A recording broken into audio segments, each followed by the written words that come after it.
Brooklyn, New York, October 26, 2013. Mingdong Chen grew up in Fujian, a province of China. Even as a young boy, he had dreams of living in the United States. Now, at 16 years old, Mingdong was smuggled into the United States. He admittedly tried to apply for financial asylum by forging documents with the help of family. He was denied. Now he was homeless. He would move from Chicago to Florida, wherever he could, staying with family and friends. Throughout the next several years, he would work at various Chinese restaurants. He received a loan from the Snakehead gang of $70,000. He was involved in a greenhead scam where he would marry an American citizen so he could stay in the country legally. He was looking forward to this. Maybe this would help him. Maybe he could progress more in the United States and live more like his family members that were rich and he had become envious of. Things were getting worse for Chen.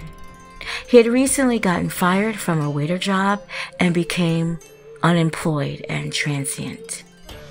Any money he would acquire, he would gamble at legal gambling sites in New York, or he would use drugs.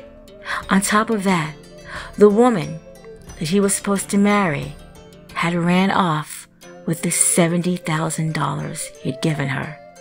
He was no longer getting married. He felt used.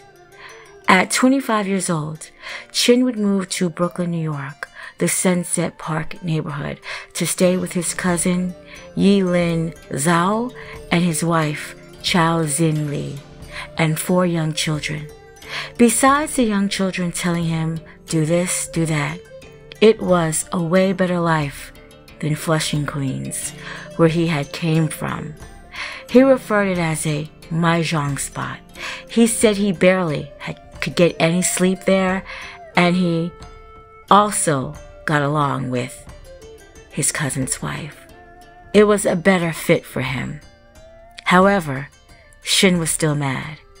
He was struggling. In actuality, he told anyone who would listen that he really wanted to kill the woman who had ran off with his money. Chin wasn't taking any accountabilities for his life.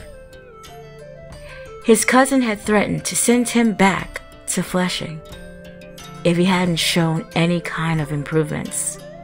Whatever money he did make, he gambled it. If not, it went for drugs. He'd been staying with the Zhaos for several days when Chao had noticed strange behaviors coming from her husband's young cousin. It was getting worse. The evening of October 26, she tried to call her husband several times, but he was working at one of the restaurants that evening, and she couldn't contact him. She even tried to reach out to family members that lived nearby, but for some reason, she could not get in touch with anyone. She finally called her mother-in-law in China to discuss Chin's mood-changing behavior. Chin had been there for only a week by this time. He was upset. He didn't speak English well and was fired from his waiter job. He felt insecure, and his life in the U.S.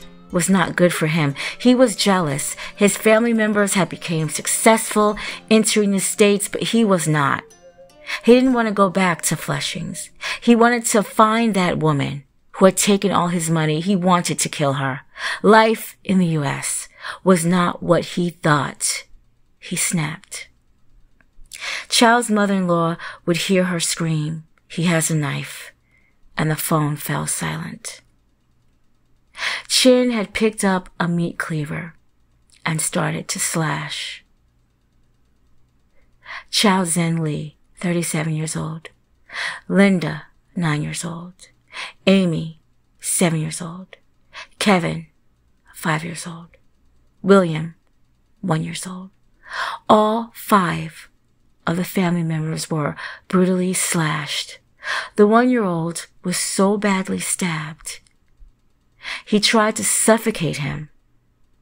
Instead, he decapitated the little boy.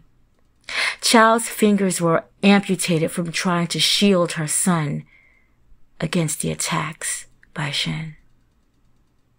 After he slashed all 5 of the victims with the meat cleaver, he slashed their throats. By this time, Yin Li Zhao arrived. He was in sheer shock. His family was taken to the hospital where all 5 died from their injuries. Chen would tell the police, quote, "I know I am done," end quote, with blood all over his body and his feet. Shin would later assault the interpreter after these slayings by repeatedly kicking him. After several months, it was determined that Chen was fit for trial, even after saying he had an undisclosed mental illness. Before Chen was sentenced, Chow's mother-in-law confronted him, screamed and yelled, quote, "How could you do this?" end quote, before passing out and collapsing on the floor. She had to be removed from the courtroom and taken in the ambulance to the hospital. Outbursts after outbursts from the family of Zhao and Jin. Chow's husband looked him sternly in the eye and asked him, quote, "Why did you kill her? Why did you do that?" end quote. There was no response from Chen.